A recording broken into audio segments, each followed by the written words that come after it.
Subscribe करें और bell दबाएं ताकि कोई खबर रह न जाए।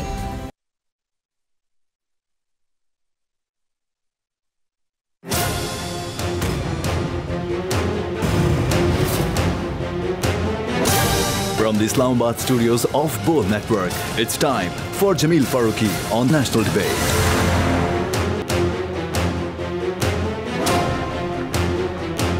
Good evening, welcome to National Debate. कहते हैं कि खामोशी किसी तूफान का पेश खैमा होती है।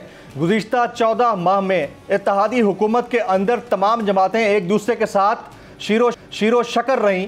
कहीं पर भी ऐसा नहीं लग रहा था कि इनके दरमियान कोई दराड़ है, कोई लड़ाई है या कोई दूरी हो सकती है। लेकिन जैसे ही हुकूमती आइनी मुद्दत के इख्तिताम का वक्त करीब करीब आता जा रहा है, पता चल रहा है कि पाकिस्तान पीपल्स पार्टी और नून लीग के दरमियान दूरियां मजीद शिद्दत अख्तियार करती जा रही हैं। एक तरफ तो ये बात खुश आइंद इसलिए है कि हर कोई आइंदा आम इंतखाबात के लिए उड़ान भरने की तैयारी कर रहा है, जबकि दूसरी बात ये कि किसके हिस्से में आइंदा इक़्तिदार आएगा उसको मद्देनज़र रखते हुए शायद ये हैजान मजीद बढ़ सकता है। सियासी शादियाँ अपनी जगह, लेकिन सियासी तलाक़ें किस तरह की नई शादियों की सूरत में आगे आएंगी ये आने वाला वक्त साबित करेगा। लेकिन कुछ पार्टी अरकान के लिए इंतहाई मुश्किल वक्त है। सरदार लतीफ़ खान खोसा, एतजाज़ अहसन साहब, इन दोनों की पार्टी रुकनियत मुअत्तल कर दी गई है। क्या इनकी पार्टी के साथ गुज़िश्ता अदवार में जो वफादारी थी उसको सिर्फ महज 1 या 2 इवेंट्स के साथ गेज किया जा रहा है? आने वाले दिनों में हालात क्या रुख इख्तियार करेंगे ये भी सोचना होगा कि वज़ीर आज़म पाकिस्तान इस वक्त फ्रांस के अंदर है, पेरिस के अंदर है। वो क्या IMF को कन्विंस कर पाएंगे, पाकिस्तान के लिए अगले प्रोग्राम पर माइल कर पाएंगे? ये वो तमाम सवालात हैं जिनके जवाब जानना ज़रूरी हैं। Agenda on the national debate पर बात करने से पहले हम बात करेंगे ट्रेंडिंग टुनाइट की। ट्रेंडिंग टुनाइट आज का हमारा हैशटैग है #पॉलिटिकल क्राइसिस। #Political crisis. मुझे जमील फारूकी कहते हैं। आप मेरा program National Debate BOL News पर मुलाहिजा करते हैं। आज के हमारे मोअज़्ज़ज़ मेहमानान में प्रोग्राम के पहले हिस्से में हमें ज्वाइन करेंगे साबिक गवर्नर पंजाब, मरकज़ी रहनुमा मुस्लिम लीग काफ जनाब चौधरी मोहम्मद सरवर साहब, जबकि प्रोग्राम के दूसरे हिस्से में हमारे मोअज़्ज़ज़ मेहमानान जो हमारे साथ होंगे महमूद मौलवी साहब। आप इस्तेहकाम पाकिस्तान पार्टी के सीनियर रहनुमा हैं। आप पहले पाकिस्तान तहरीक इंसाफ से ताल्लुक़ रखते थे। हमारे तीसरे मोअज़्ज़ज़ मेहमान होंगे जनाब तैमूर तालपुर साहब, सीनियर रहनुमा पाकिस्तान पीपल्स पार्टी। और चौथे और आखिरी मोअज़्ज़ज़ मेहमान होंगे जनाब नवीद हयात मलिक साहब, सदर Islamabad high court bar association. मैं साबिक गवर्नर पंजाब पाकिस्तान मुस्लिम लीग काफ के सीनियर रहनुमा चौधरी मोहम्मद सरवर साहब को प्रोग्राम में खुशामदीद कहता हूँ। चौधरी साहब, आपने वक्त निकाला, आपका बहुत बहुत शुक्रिया। बात 2 मामलात की है, एक वाक़तन पाकिस्तान के इस्तेहकाम की, दूसरा इस्तेहकाम पाकिस्तान पार्टी की। मैं आपका पहला कमेंट इस्तेहकाम पाकिस्तान पार्टी या IPP से मुताल्लिक चाहूँगा। मुस्तकबिल क्या है इनका? देखिए जी, सियासत में जो भी लोग आते हैं उनका हक है और फैसला अवाम ने करना होता है। लेकिन मेरा एक पॉइंट ऑफ व्यू है और मैंने जो है IPP के दोस्तों से ये पॉइंट ऑफ व्यू शेयर भी किया था कि देखें, सियासत में मुश्किलात आती हैं, चैलेंजेस आती हैं और मैं अक्सर लोगों से कहता हूँ कि ये कोई पॉलिटिक्स में जो हीट है या जो चैलेंजेस हैं, जो मुश्किलात हैं, वो पूरी दुनिया में आती हैं। मेरा ख्याल है I had mountains of problem जब मैं बरतानिया में पहला मुसलमान मेंबर ऑफ पार्लियामेंट बना।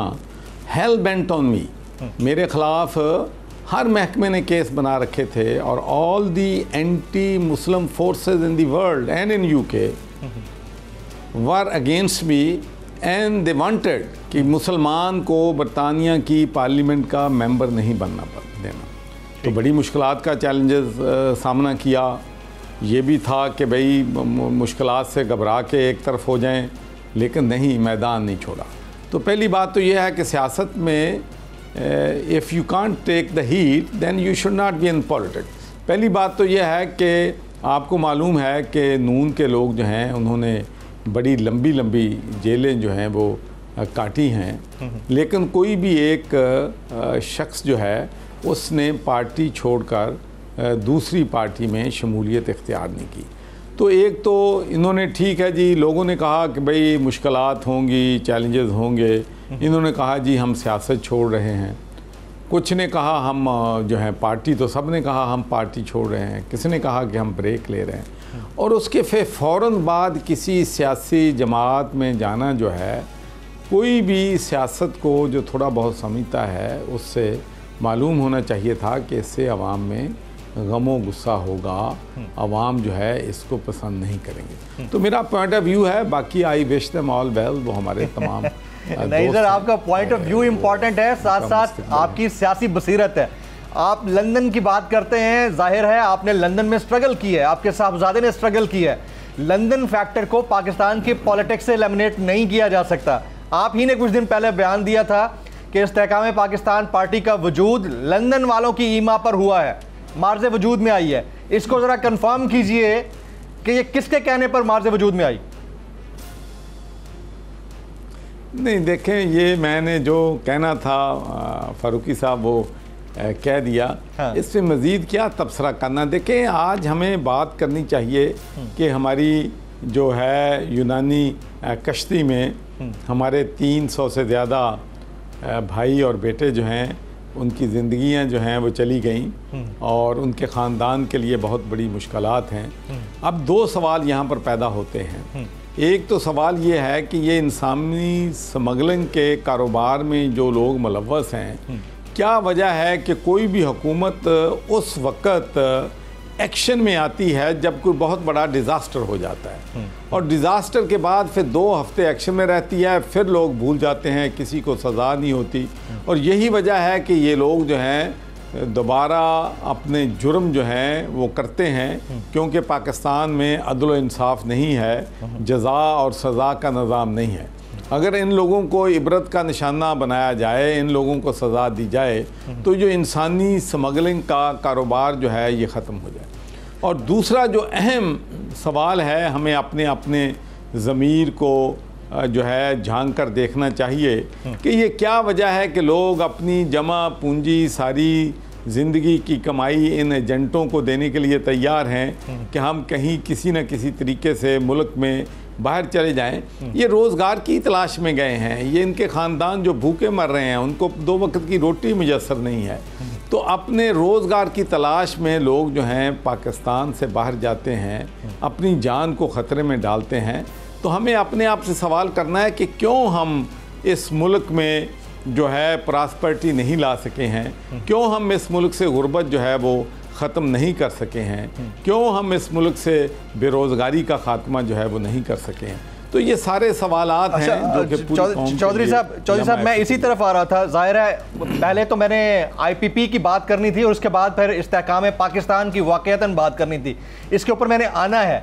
लेकिन मैं फिर आपसे पूछूंगा कि आपने जो स्टेटमेंट दिया था कि लंदन वालों की ईमा पर IPP मार्ज़े वजूद में आई, उसके ऊपर आप कायम हैं? वो स्टेटमेंट वैसे का वैसा है या पीछे हटे हैं उससे? देखें जी, ये मेरा पॉइंट ऑफ व्यू है और मेरी सोच है। हाँ, राइट, आप अपनी सोच पर कायम है। अब बताइए कि अब पाकिस्तान मुस्लिम लीग काफ आने वाले दिनों में पाकिस्तान पीपल्स पार्टी से इत्तेहाद करेगी या नून लीग से इत्तेहाद करेगी? देखिए, ये कहना अभी बहुत कबल अज़ वक्त है, क्योंकि जब इलेक्शन जो हैं कॉल होंगे तो फिर पार्टी के लोग हम सब मिलकर फ़ैसला करेंगे कि क्या हमने अपनी इंडिपेंडेंट हैसियत से इलेक्शन लड़ना है या हमने किसी जमात के साथ सीट एडजस्टमेंट जो है वो करनी है। इस पे अभी तक पार्टी में कोई राय या कोई डिस्कशन जो है वो नहीं हुई है। कुछ दिन पहले एक धड़ा अलग हुआ पाकिस्तान मुस्लिम लीग काफ का, चौधरी परवेज़ इलाही साहब की सूरत में। कुछ लोग वापस आ गए, फिर चौधरी शुजात हुसैन साहब की जेल में चौधरी परवेज़ इलाही साहब से मुलाकात भी हुई। कोई ब्रेक थ्रू हुआ है? चौधरी परवेज़ इलाही साहब वापस आ रहे हैं मुस्लिम लीग काफ में? मेरे ख्याल में ये जो विज़िट थी चौधरी शुजात हुसैन साहब की और सालिक हुसैन साहब की, वो एक आपको मालूम है कि फ़ैमिली में आफ्टर ऑल कोई भी मुश्किल वक़्त आता है जी, तो फैमिली के लोग एक दूसरे को कंसोल भी करते हैं, एक दूसरे की मदद भी करते हैं। तो मेरे ख्याल में ये मीटिंग जो थी वो सियासी नहीं थी, ये गैर सियासी मीटिंग थी। बाकी मीडिया ने अपने अपने तौर पर नतीजे जो हैं वो निकाल लिए हैं, तो मेरे ख्याल में वहाँ पर सियासी पार्टी में शामिल होने या ना शामिल होने पे कोई ऐसी गुफ्तगू जो है वहाँ पर नहीं हुई। राइट, वहाँ गुफ्तगू नहीं हुई, लेकिन इन केस जो सिचुएशन बनी हुई है, चौधरी परवेज़ इलाही साहब मुस्लिम लीग काफ में वापस आना चाहते हैं और शुजात साहब के साथ हाथ मिलाना चाहते हैं, तो दरवाजे खुले हैं उनके लिए। देखिए, मेरा अपना जो पॉइंट ऑफ व्यू है वो from day one very clear है, क्योंकि ये फैमिली का इशू है और मैंने हमेशा अपनी ज़िंदगी में एक ही बात सीखी है और दूसरों को भी कहता हूँ कि फैमिली में अगर आप जोड़ने का किरदार अदा कर सकते हैं तो ज़रूर करें, लेकिन फैमिली को डिवाइड करने में कभी भी मेरा रोल जो है वो नहीं होगा। राइट, नए चीफ जस्टिस पाकिस्तान की तैनाती की मंजूरी दे दी गई है सर, आप उनको किस तरह से विश करेंगे? जस्टिस काजी फायज़ ईसा साहब के हवाले से सदर मुमलिकत ने आज उनको नोटिफाई कर दिया है, 17 सितंबर को वो अपने ओहदे का हलफ लेंगे। देखिए जी, जस्टिस काजी फायज़ ईसा साहब जो हैं, मैं उनको मुबारकबाद देता हूं और मैं आपको ये भी बताना चाहता हूं कि जिस वक़्त उनके ख़िलाफ़ रेफरेंस जो है वो बनाया गया था जी, तो उस वक़्त हामिद खान साहब और मेरी राय जो थी बिल्कुल सेम थी कि इनके ख़िलाफ़ रेफरेंस जो है वो नहीं बनना चाहिए, क्योंकि मैं उनको एक हामिद खान साहब मुझसे ज़्यादा जानते हैं क्योंकि वो लॉ प्रोफेशन से हैं, लेकिन उन्होंने मुझे ब्रीफ़ किया था कि वो एक क्रेडिबल ऑनेस्ट जज हैं और जो इनके ख़िलाफ़ रेफरेंस बनाया जा रहा है ये कतई तौर पर दुरुस्त नहीं है। राइट, तो मैं उनको दिल की गहराइयों से मुबारकबाद देता हूँ और विश करता हूँ कि वो जुडिशरी में ऐसी रिफॉर्म्स लेके आएंगे जिससे लोगों के लिए इंसाफ का हसूल जो है वो जल्द मुमकिन भी हो और स्पीडी जस्टिस जो है वो लोगों को मिले। चौधरी साहब, एक मामला है पाकिस्तान के अंदर गुर्बत का। आप माशाल्लाह आप गवर्नर रहे हैं नून लीग के दौर में भी, उसके बाद पीटीआई के दौर में भी गवर्नर रहे, इसके अलावा आपकी अपनी एक पॉलिटिकल स्टैंडिंग है। यहाँ गरीब भूख से मरता है, लेकिन हमारे ऐवानों में स्पीकर और chairman senate, deputy chairman senate और अराकीन सेनेट की तनख्वाह, अलाउंसेस और मराहत के हवाले से बहुत बड़ा पैकेज उनको ऑफर किया जाता है, उस कानून को पास भी कर लिया जाता है। आप इस हक में हैं, क्योंकि आप खुद जब गवर्नर, मुझे अच्छी तरह याद है कि आप गवर्नरशिप के दौरान अपनी मराहत भी नहीं लेते रहे। ये मेरे सामने है, एक दफ़ा जब आप गवर्नर थे मैंने इंटरव्यू किया, आपने कहा मैं कुछ भी नहीं ले रहा, मैं तो यतीम खाने में देता हूँ पैसा। तो ये किस तरह के दौर से हम गुजर रहे हैं कि बात अवाम की जाती है लेकिन मिलता उनको कुछ नहीं है। देखें जी, ये तो जो लोग पब्लिक वोट लेके असम्बलियों में पहुंचते हैं उनको गरीब लोगों का ज़रूर जो है वो एहसास होना चाहिए। और मैं आपको बिल्कुल ये यकीन से कहता हूँ कि मैं जब से पाकिस्तान आया हूँ, जब बल्कि पाकिस्तान से बाहर भी था, तो अगर हमारी कोई डेलीगेशन वहाँ से हम लेके आते थे मेंबर्स ऑफ पार्लियामेंट का या हाउस ऑफ लॉर्ड्स का या यूरोपियन यूनियन का, क्योंकि तल्कात जो है दूसरे मुल्कों से बेहतर बनाने के लिए ये पार्लियामेंटेरियन जो हैं एक अहम रोल अदा करते हैं, तो उनकी जो किराया होता था वो भी मेरी कोशिश होती थी कि ख़ुद स्पॉन्सर करूं या मैं अपने जो दोस्त हैं बिज़नेस कम्युनिटी के उनसे स्पॉन्सर करवाऊं ताकि हमारे गरीब मुल्क पर किसी किस्म का भी बोझ ना पड़े। और दूसरी मिसाल मैं हमेशा ज़रूर इसलिए देता हूं कि लोगों को भी इस पे अमल जो है करना चाहिए। जब GSP प्लस का इशू था तो मैं 4 दफ़ा GSP प्लस के लिए जो यूरोपियन यूनियन के कैपिटल्स हैं वहाँ पर गया और ब्रसल्स में गया, फ्रांस गया, और मैं हमेशा अपना किराया जो है ख़ुद अपनी जेब से पे किया और वहाँ पर जो होटल अकोमोडेशन थी उसका बिल भी मैंने ख़ुद दिया। उसके बाद 4 रिव्यू हुए हैं, हर रिव्यू में मैं लॉबी के लिए जो है यूरोप में जाता था जब मैं गवर्नर था या नहीं था, तो वहाँ पर मैं अपनी जेब से खर्च करके करता था। लेकिन बदकिस्मती यहाँ पर ये है कि यहाँ पर पर्क्स जो हैं इतने ज़्यादा हैं कि गरीब आदमी के पास 2 वक्त की रोटी नहीं है, लोग बेरोज़गारी का शिकार हैं, गुर्बत जो है वो बहुत ज़्यादा बढ़ गई है। लेकिन हमारे हुक्मरान जो हैं वो पैसे को इस तरह से ख़र्च करते हैं कि ये जो अमेरिका या बरतानिया या जैसे ममालिक हैं वहाँ पर भी इस किस्म की अय्याशियाँ जो हैं वो नहीं होती हैं। तो मैं तो ये जो पर्क्स हैं इनके बड़ा सख्त ख़िलाफ़ हूँ। मैं तो यहाँ तक समझता हूँ कि अगर हमने अपने मुल्क की माशी सूरत हाल को बेहतर करना है तो ये जो लाखों के हिसाब से हमारे ऑफिसर्स के पास, एक एक अफसर के पास गाड़ियां हैं, वो पेट्रोल है, फिर उनके 12-12 एकड़ पे घर हैं, फिर वहाँ पर बिजली के बिल आते हैं, वहाँ पर नौकर होते हैं, वहाँ पर गार्डनर होते हैं, वहाँ पर कुक्स होते हैं।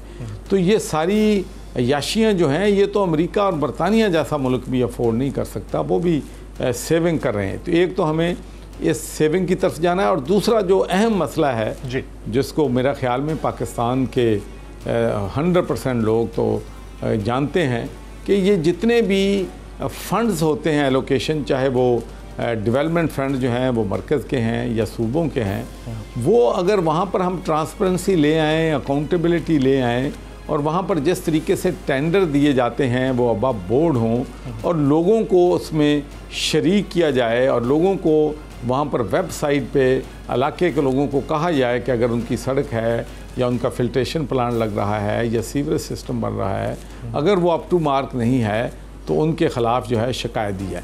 लेकिन बदकिस्मती अब ये हो गई है कि ये जो फंड्स हैं बदकिस्मती से जो MNAs को MPs को मिलते हैं, 50% जो हैं ब्यूरोक्रेसी और पॉलिटिशियंस की जेबों में जाते हैं, और 50% जो हैं वो प्रोजेक्ट पे खर्च होते हैं। तो ये इस हाई लेवल की करप्शन जो है, जब तक हम इस मुल्क से करप्शन को रूट आउट नहीं करेंगे, तो मैं ये कहना चाहता हूँ कि बदकिस्मती से ये मुल्क ना प्रॉस्पेरिटी इस मुल्क में आ सकती है, न गुर्बत का खात्मा हो सकता है। राइट। चौधरी साहब, ग्रैंड नेशनल डायलॉग के हक में है, या अभी जो सियासत जिस तर्ज पे चल रही है, ख़ास तौर पर हुकूमती एंड के ऊपर, तमाम जमातें इसमें शामिल हैं, तकरीबन 12 जमाती इत्तेहाद है, क्या आप इनके इस तर्ज पॉलिटिक्स से मुतमईन हैं बतौर सियासतदान? देखें जी, ना मैं तो जो PTI का तर्ज अमल था ना मैं उससे मुत्तफिक था, और अब तो माशाल्लाह सभी लोग जो है ये बातें कर रहे हैं कि हम खान साहब को ये एडवाइस करते थे, हम ये कहते थे।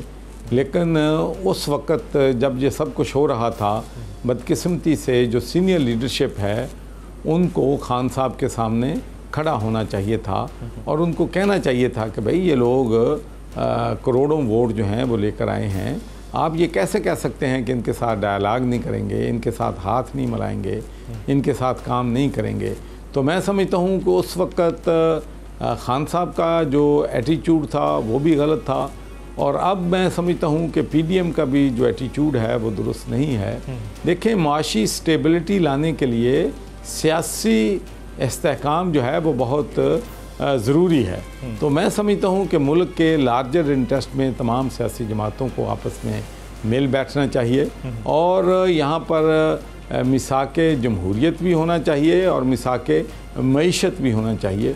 इसलिए कि मैं ये समझता हूँ कि जब भी इलेक्शन पाकिस्तान में होंगे, अगर इलेक्शन की शफाफियत पे सवाल उठाए गए तो इंटरनेशनल लेवल पे हमारी मुश्किलात जो हैं वो बहुत ज़्यादा बढ़ जाएंगी। अच्छा, इलेक्शन के ऊपर आप बात कर रहे हैं, इलेक्शन होंगे, आपने कहा जब भी होंगे, कब होंगे सर? पंजाब और KVK में तो ना हो पाए 90 दिन के अंदर। आपको लगता है कि इलेक्शन कमीशन की दी हुई डेट 8 अक्टूबर को हो सकेंगे आम इंतखाबात? देखिए, पहली बात तो यह है कि ये जो इशू है पंजाब के इलेक्शन का और KP के इलेक्शन का, मैं तो जिस वक्त असम्बलियाँ तोड़ी गई थी तो मैं इस बात के ख़िलाफ़ था, और मैं उस वक्त भी मेरा पॉइंट ऑफ व्यू ये था, आज भी ये है कि इलेक्शन चाहे अक्टूबर में हो जाएं, चाहे इलेक्शन 1 महीना पहले हो जाते, लेकिन इलेक्शन पाकिस्तान के सूबों में और मरकज़ में एक दिन होना चाहिए, वरना एक नया पंडोरा बॉक्स खुल जाता जिससे हमारा कभी भी जो अदम इस्तेहकाम है सियासी वो कभी भी ठीक ना हो सकता। तो मेरे ख्याल में तो इलेक्शन जो हैं वो अक्टूबर को होने चाहिए, और असम्बलियाँ जो हैं मुद्दत पूरी करने से पहले इनको जो है तहलील होना चाहिए। Very right. अच्छा, अब ज़रा आते हैं ना, पीपल्स पार्टी के सरदार लतीफ़ खोसा साहब की रुकनियत मुअत्तल कर दी गई है। आपके लिए, आपकी नज़र में उनकी अगली मंजिल मुस्लिम लीग काफ है या कोई और जमात है?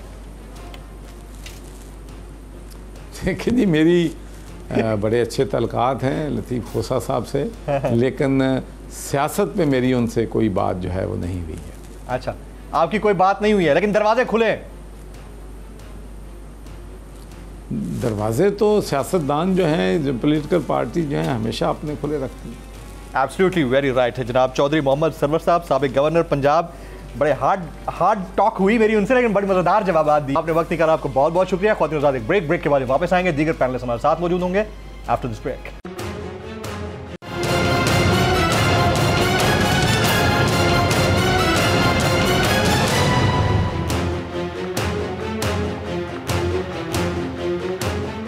Welcome back. मैं प्रोग्राम में तमाम मौजूद मेहमानों को खुश आमदीद कहता हूँ। सबसे पहला सवाल मेरा जनाब तैमूर तालपुर साहब से होगा। तालपुर साहब, ये हम सुन रहे हैं कि पाकिस्तान पीपल्स पार्टी और नून लीग के दरमियान जो लड़ाई है वो शिद्दत अख्तियार कर रही है। क्या अब ये सोच लिया गया है कि इंतखाबात की तैयारी की जाए और इस इत्तेहाद से बाहर जाया जाए, हुकूमती इत्तेहाद से? बिस्मिल्लाहिर्रहमानिर्रहीम। देखिए जी, नोक झोंक थोड़ी बहुत सियासी जमातों में चलती रहती है। अगर किसी कोalition में चल रहे हैं और इतनी बड़ी कोalition है जिसमें छोटी बड़ी पार्टियां सारी साथ है, तो हल्की फुल्की मिसअंडरस्टैंडिंग होती हैं, पर बेसिकली ऑन प्रिंसिपल्स ना तो हमारा कोई कोalition छोड़ने का मूड है, ना पार्टी को अलहदगी करने का कोई इस कोalition से इरादा है, और ना ही इतनी कोई चीज़ें पेशीदा हो गई हैं जितना आप समझ रहे हैं। तकरीबन जो हमारे इश्यूज थे वो मेनली तो सेटल हो गए। तो आई थिंक ये बड़ा एक अच्छा वर्किंग रिलेशनशिप रहा है if you compare to old times. इस पीरियड में पीपल्स पार्टी का specially between Shahbaz Sharif sahab and Bilawal Bhutto साहब। पर जब बात आती है असूल की, जब बात आती है खसूसन हमारे उन लोगों की जो अफेक्टीज हैं, फ्लड अफेक्टेड एरियाज हैं, और वहाँ पर जो कमिटमेंट की जाती है वो पूरी नहीं होती, तो फिर वहाँ पर ऑनर ना होने की वजह से कुछ मैं समझता हूँ नाराजगियाँ होती हैं। पर I think the matters have mainly been sorted out. कुछ फर्क एक है पीपल्स पार्टी में और नून लीग में, कि पीपल्स पार्टी का जो स्पोक्स पर्सन होगा वो काम की बात करेगा और काम की बात के अलावा नहीं करेगा। फजूल में कोशिश करते हैं हम कि हम किसी को इग्नाइट ना करें, कोई ऐसा नया इशू ना उठाएं। वैसे इश्यूज बहुत हैं हमें, पर ये थोड़ा नून लीग में मेरे जो दोस्त हैं, हमारे भाई हैं, वो थोड़ा जज्बाती हो जाते हैं ज्यादा। वो ऐसी स्पीच में बातें करते हैं, उनको ना करनी चाहिए। तो मेरा तो उनको ये रिक्वेस्ट होगी कि इज अ गुड कोएलिशन, हमारी वर्किंग अच्छी है, हमें बहुत मसले मसाइल हैं, इकोनॉमिक इश्यूज हमें सॉल्व करने, और हम साथ होंगे तो फिर ही बेहतर होगा। राइट तो ये बात तो हो गई ना इत्तेहादियों की। अब बात कर लेते हैं आपके अपने पार्टी वर्करान की। ज़ाहिर है दो बड़े सीनियर पार्टी लीडर्स, जिनमें एक सरदार लतीफ़ खोसा साहब, दूसरे एहतजाज एहसन साहब, इनकी बुनियादी पार्टी रुकनियत मुअत्तल कर दी गई। Is this a good decision sir right now at the moment? I would not call it a good decision because they have been old party workers, party swords. But there's a limit, to everything. आप party में भी हैं, आप party की जो discipline है उसको भी तोड़ रहे हैं, आप पार्टी जो पॉलिसी है उसके भी खिलाफ जा रहे हैं। तो कोई भी सियासी जमात होगी, जब इस किस्म की सिचुएशन आएगी तो मजबूरन पार्टी को जो है एक्शन लेना पड़ेगा, वरना कोई डिसिप्लिन नहीं रहेगा हमारी पार्टी में। Peoples Party is a very discipline party and it should remain this way. और यूं नहीं है कि एकदम से रुकने खत्म किया है, एक वार्निंग, दो वार्निंग, काफी बार जो है बिना लिखावत के वार्निंग समझाने की कोशिश की पार्टी लीडरशिप ने, पर वो बजिद है अपनी बात पर, वो बजिद है पार्टी पॉलिसी के खिलाफ जाने पर। तो और हमारे पास कोई रास्ता नहीं था इसके अलावा। बहुत दुख की बात है, पर जब तो आपने जो वार्निंग्स दी उनको, उनका जवाब उन्होंने देना पसंद नहीं किया दोनों शख्सियात ने? बिल्कुल, ये तो अभी की बात है ना। इन वार्निंग से पहले भी जब मैंने समझाते थे लिखत पढ़त के बगैर कैसे ना करें, तो तब भी वो नहीं समझे। उन्होंने शायद भी अपना जहन बना लिया है, उनको एग्जिट चाहिए था शायद पार्टी से, पर वो चाहते थे कि वो काम हमसे ले बजाय इसके कि वो खुद करें। तो हमारे सुनने में यह है कि उनको कोई शो कॉज जारी नहीं किया गया अभी तक, डायरेक्ट उनकी पार्टी रुकनियत मुअत्तल हुई है। आप इसकी करेक्शन कर दीजिएगा अगर गलत कह रहा हूँ तो। जहाँ तक मुझे पता है कि शोकॉज भी नोट निकला था, और जैसे मैं आपको कहा कि शोकॉज के अलावा काफी बार हमने वैसे ही पार्टी लीडर को समझाने की कोशिश की, मैसेजेस भेजे कि मेहरबानी करके do not derail from the party lines and the party policy. पर उन पे कोई फर्क नहीं पड़ा, उन बातों से कोई असर नहीं हुआ, तो फिर there was no other option but this. It's a sad option. अच्छा, आप जरा बता दें ये इस्तेहकाम पाकिस्तान पार्टी का फ्यूचर क्या देखते हैं आप? जी, इसका फ्यूचर मुझे नजर नहीं आता। हालांकि इसमें कुछ अच्छे लोग भी हैं, जहांगीर तरीन जैसे और कुछ गंदे चूजे गंदे अंडे भी हैं फवाद चौधरी जैसे। तो it's a mix and match. जैसे जिस तरह से आपने बनाया था इसको पीटीआई को, जिस तरह से काफ लीग बनी थी, उसी तरह से ये क्या नाम है, नाम मुझे अभी तक इसका नहीं है, पता नहीं, establishment whatever this name is. तो दिस नेम, ये नाम भी जरा मेरे ख्याल से आसान होता तो मेरे आपके लिए भी जरा आसानी होती, बट इस पार्टी का कोई फ्यूचर नहीं है। इमरान खान का भी कोई फ्यूचर नहीं है और इस पार्टी का भी कोई फ्यूचर नहीं है। आप देखेंगे दो ही बड़ी जमातें उभर के आएंगी इलेक्शन में। एक होगी नंबर 1 पे पाकिस्तान पीपल्स पार्टी, नंबर 2 पे होगी मुस्लिम लीग नून। और ये जो लोग हैं जो इस पार्टी में जमा हुए हैं, एस्टैब्लिशमेंट के जो घोड़े हैं, इनको जो है अगर पीपल्स पार्टी एक मतलब कि हमारे साथ सस्ती तनख्वाह में काम करेंगे, अगर वो आई तो उनके साथ सस्ती तनख्वाह पे काम करेंगे, जैसे उनको हुक्म आएगा, जो उनको डायरेक्शन आएगा अपने डायरेक्शन फॉलो करेंगे। So no big deal. यानी अगली हुकूमत भी मिक्स अचार पार्टी टाइप की हुकूमत होगी, तमाम जमातों से लोग होंगे, आप ये कहना चाह रहे हैं? नहीं, मैं समझता हूँ कि हुकूमत जो है पाकिस्तान पीपल्स पार्टी की ही होगी। हाँ। और प्राइम मिनिस्टर बिलावल भुट्टो जरदारी होंगे। इस बात का तो इंशाल्लाह आप यकीन दहानी ले लें मेरे से।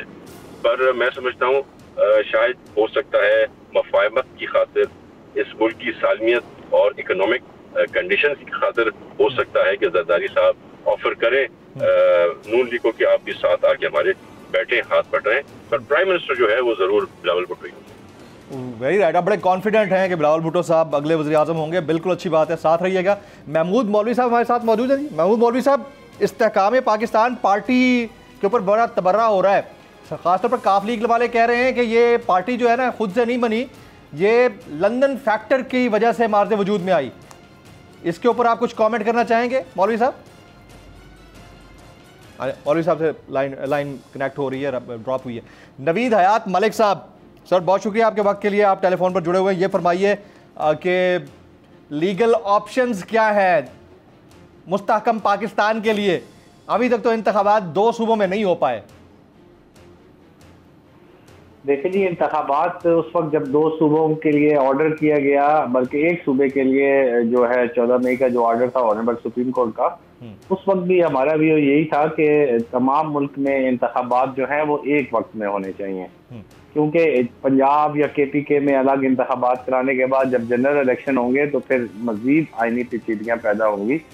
तो अच्छी खुशाइन बात है कि इलेक्शन की तरफ आहिस्ता आहिस्ता बढ़ रहे हैं।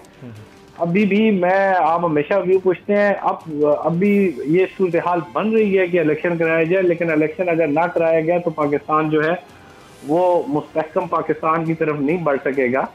और जो भी इलेक्शन आ रहा है या जो भी इलेक्शन होगा, जैसे आपने फरमाया कि ये तमाम पार्टियों की जो एक मिक्स ही सेटअप बनेगा मेरे पॉइंट ऑफ व्यू से, और कोशिश की जाएगी कि मुल्क को कोई ट्रैक पे लाया जाए और उसके बाद फिर आगे चला जाए। सिंपल मेजॉरिटी या 2/3 मेजॉरिटी वाला सीन आपको नजर नहीं आता आने वाली गवर्नमेंट? जी नहीं, बिल्कुल नजर नहीं आता। 2/3 मेजोरिटी वाला तो बिल्कुल है ही नहीं, और सिंपल मेजोरिटी भी मुझे नजर नहीं आती। ऑफ कोर्स जो है कराची या सिंध में पीपल्स पार्टी मजबूत है, पंजाब में नून लीग का ही होगा, और बाकी बलोचिस्तान और KPK में आपको पता ही है वो सूरत हाल जिस तरीके से चलती है, वो जिस तरफ रुख होता है उसी तरफ वो मामला चले जाते हैं।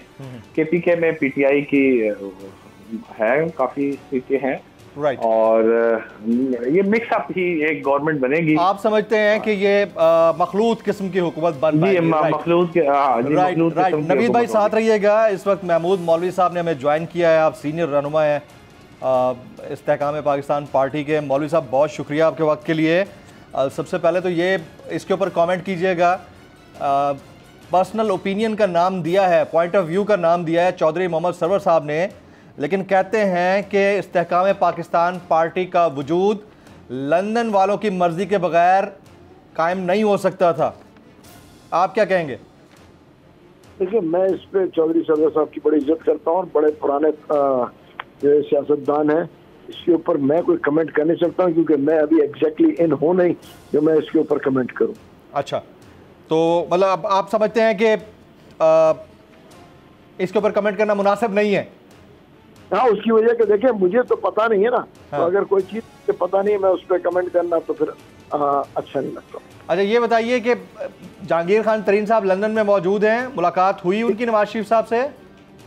जहांगीर तरीन साहब बिल्कुल लंदन में, अब मुलाकात हुई नहीं हुई देखे मैं इस वक्त नहीं आपको कंफर्म कर सकता हूँ, मगर जहांगीर तरीन साहब बिल्कुल लंदन में है।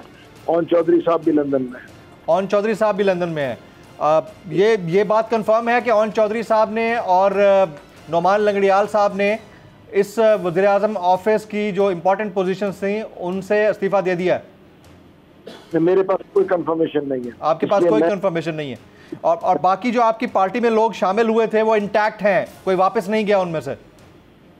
देखिए अभी कुछ कहा नहीं जा सकता और अभी तक तो यही नजर आ रहा है, मगर देखें उस वक्त जब एक्टिविटी शुरू होगी सिंध की उसके वक्त कमेंट कर सकूंगा। अभी तक तो सिंध की एक्टिविटी शुरू नहीं हुई है। इस्तेहकाम पाकिस्तान पार्टी का फ्यूचर में अलायंस किसके साथ बन सकता है? कम से कम इतना तो डिस्कस हुआ होगा आपके सामने। देखिए बहुत से लोगों के साथ बन सकता है। ऑब्वियसली पंजाब में तो PMLN के साथ बन सकता है, पीपल्स पार्टी, दो ही पार्टी है पंजाब में, PTI के साथ तो हो नहीं सकता। और सिंध में अब देखना है कि भाई MQM से होता है या फिर, क्योंकि सिंध में दो पार्टीज है, MQM है और पीपल्स पार्टी है।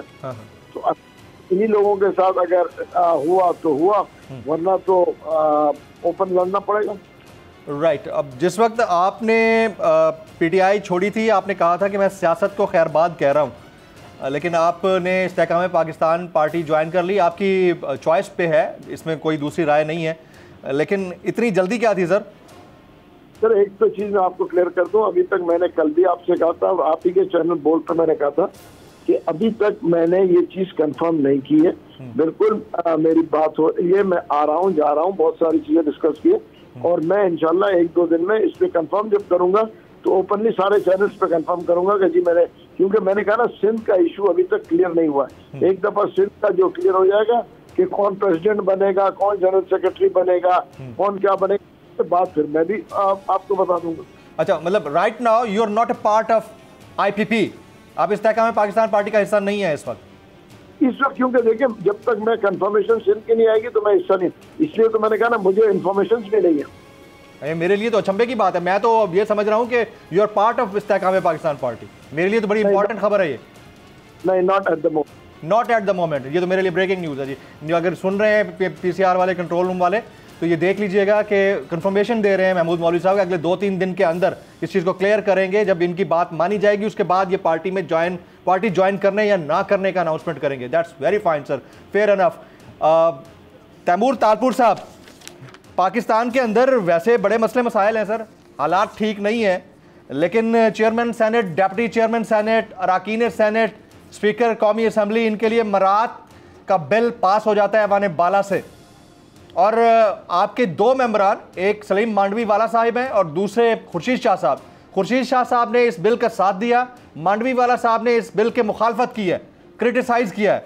ये बड़ी अच्छी बात है, जमहूरी रिवायात होनी चाहिए, मुखालफत भी होनी चाहिए, लेकिन ऐसे मुल्क के अंदर जहाँ पब्लिक को मिलता कुछ नहीं है, खाने पीने की अद्वियात और फिर पता नहीं क्या क्या कुछ नई लोगों की दस्तरस में, वहाँ पर इतनी बड़ी मराहत देना sir, is this justified? Talpur साहब। Not at all. This is not justified and it will not happen. ये जो बिल लाया गया था ये पार्टी क़यादत के और चेयरमैन बिलावल भुट्टो की इन्फॉर्म करने के बगैर, इजाजत देने के बगैर लाया गया था, और इस पे हमारा बड़ा क्लियर स्टांस है पाकिस्तान पीपल्स पार्टी का। हमारे जो इकोनॉमिक कंडीशंस हैं इस मुल्क के आज के दौर के, इसमें हम किसी सूरत इस किस्म का कोई भी जो है नई मराहत उनको दे सकते, एंड इंशाल्लाह ताला you will see this will be taken back. ये हम रिवर्स करेंगे और ऐसे कोई किसी किस्म के मराहत किसी को भी नहीं दिए जाएंगे। अच्छा, ये अगेन मेरे लिए एक और खबर है, क्योंकि सुबह तक से जो हमारे पास खबरें आ रही हैं वो ये आ रही हैं कि पीपल्स पार्टी फुल सपोर्ट दे रही है इस बिल को या इस कानून को, लेकिन आपने कह दिया कि रिवर्स होगा। ये खबर है मेरे लिए, बहुत ज़बरदस्त बात की है। अब जरा साउथ पंजाब और अपर पंजाब की हम बात करें। साउथ पंजाब को तो मैं बड़े अच्छे से जानता हूँ, वो तो पाकिस्तान पीपल्स पार्टी का हब है, वो किसी को भी खड़ा करें वो पीपल्स पार्टी ने जीतना होता है वहाँ से। आई एम टॉकिंग अबाउट रहीम यार खान, बाबलपुर, बाबल नगर, मियाँ वाली, यहाँ से आप लोग कभी हारते नहीं हैं। और ये मखदूम शाहबुद्दीन साहब हो गए, मखदूम खुसरो बख्तियार, बाकी लोग जिसके साथ चले जाएं, चाहे किसी पार्टी में चले जाएं, और इस वक्त आपका जोर वहाँ से बहुत ज़्यादा है। अपर पंजाब में क्या करेंगे आप लोग? बहुत से ऐसे लोग हैं जो हमसे राब्ते में हैं हमारे पुराने लोगों को भी जो है सदर जरदारी ने एक्टिवेट किया है, उनको टास्क दिए हैं और बहुत से ऐसे नए चेहरे हैं जो आप आहिस्ता आहिस्ता इलेक्शन तक देखते रहेंगे, वो आते रहेंगे, अनाउंसमेंट्स करते रहेंगे और पंजाब में हमारी जो पोजीशन अभी बेहतर हुई है उससे और ज़्यादा बेहतर होगी। सिर्फ सेंट्रल साउथ पंजाब नहीं पर सेंट्रल और नॉर्थ पंजाब में आप देखेंगे कि बहुत से नए नए जो चेहरे हैं आपको कुछ नजर आए हैं और आपको कुछ चेहरे और नजर आएंगे इंशाल्लाह। और सिंध के हवाले से आप क्या कहना चाहेंगे? अभी आपके ऊपर बड़े इल्ज़ामात हैं कराची मेयर के इंतखाबात के ऊपर। जनाब हाफिज नईमुर रहमान साहब मुसलसल कह रहे हैं कि मैं जो है ब्लैक डे मना रहा हूँ, मैं इलेक्शन कमीशन के बाहर एहतजाज करूँगा। सिंध में क्या पोजीशन है सर पीपल्स पार्टी की? सिंध में मेरे ख्याल से मुझे बड़ा सोचने के बावजूद ऐसी कोई सीट नजर नहीं आ रही जो कि पीपल्स पार्टी से जा रही हो, ना तो नेशनल की ना तो प्रोविंस की। शायद 2 या 3 सीटें ऐसी कराची में होगी जो हमें ना मिले, पर उसके अलावा मेजोरिटी पूरा आपके सारे शहर कराची, हैदराबाद, सक्कर, मीरपुर खास इंक्लूड करते हुए कराची को सारी सीटें जो है मेजोरिटी हमारे पास आ रही। बाकी तो क्लीन स्वीप है, पर कराची में कुछ 3-4 सीटों में मुकाबला है। Very right, very right. Naveed Hayat Malik sahab, आज सदर मुमलिकत ने जस्टिस काजी फायज इज़ा की बतौर चीफ जस्टिस ऑफ पाकिस्तान तैनाती की मंजूरी दे दी। कितनी इंपॉर्टेंट डेवलपमेंट है? इसका कॉन्स्टिट्यूशनल प्रोसीजर क्या होता है? देखिए जी, आइन के आर्टिकल 175A सब सेक्शन 3 के तहत सदर मुमलिकत साहब जो है वो सुप्रीम कोर्ट के चीफ जस्टिस साहब की तैनाती करते हैं। और ये जो आज आइन का आर्टिकल है 175A, ये सुप्रीम कोर्ट में जजेस के हवाले से, हाई कोर्ट में जजेस के हवाले से, इस्लामाबाद हाई कोर्ट में जजेस के हवाले से तैनाती का प्रोसीजर है इसमें। और सब सेक्शन 3 है जो चीफ जस्टिस साहब की तैनाती का प्रोसीजर है। मैं ये समझता हूँ कि ये तैनाती खुश आइंदा है, ये एज पर रूटीन है। जाहिर बात है जो मोस्ट सीनियर जज होता है सुप्रीम कोर्ट का उसको तैनात किया जाता है नेक्स्ट चीफ जस्टिस। और काजी फायज ईसा साहब जो है वो पार्लियामेंट की बालादस्ती पे यकीन रखते हैं, आज़ाद अदलिया पे यकीन रखते हैं, रूल ऑफ लॉ पे यकीन रखते हैं। तो मेरा ये ख्याल है कि ये जो तैनाती है, और जब ये इंशाल्लाह 15 सितंबर में जब ये 17 सितंबर को जब ये अपनी रिज्यूम करेंगे ड्यूटी, तो मुल्क में खुशगवार तब्दीली आएगी। Very right, we all expect the best from the system. बहुत शुक्रिया जनाब नवीद हयात मलिक साहब, आपने वक्त, महमूद मौलवी साहब ने वक्त निकाला, आपका बहुत शुक्रिया। तैमूर तालपुर साहब ट्रैवल कर रहे थे लेकिन फिर भी हमारे लिए वक्त निकाला, आपका बहुत शुक्रिया। प्रोग्राम के पहले हिस्से में चौधरी मोहम्मद सरवर साहब ने बड़ी डिटेल्ड बात की है। गर्मी बहुत थी लेकिन सवालात की तलखी थी कि उसके बावजूद वो बड़े तदब्बर के साथ उनका जवाबात देते रहे। ख़वातीन व हज़रात, आने वाले चंद हफ्ते पाकिस्तान की पॉलिटिक्स के लिए बड़े डिफाइनिंग होंगे और ये देखना होगा कि इन डिफाइनिंग मोमेंट्स के अंदर कौन किसका साथ बरकरार रखता है और कौन किसके साथ से अपना साथ छुड़ाकर, यानी जान छुड़ाकर और हाथ छुड़ाकर दूर चला जाता है। इलेक्शन की कॉल होनी चाहिए, पब्लिक ये समझती है। अब देखना यह है कि हालात इलेक्शन की तरफ जाते हैं या नहीं जाते। नेशनल डिबेट से इतना ही। जमील फारूकी को इजाज़त दीजिए।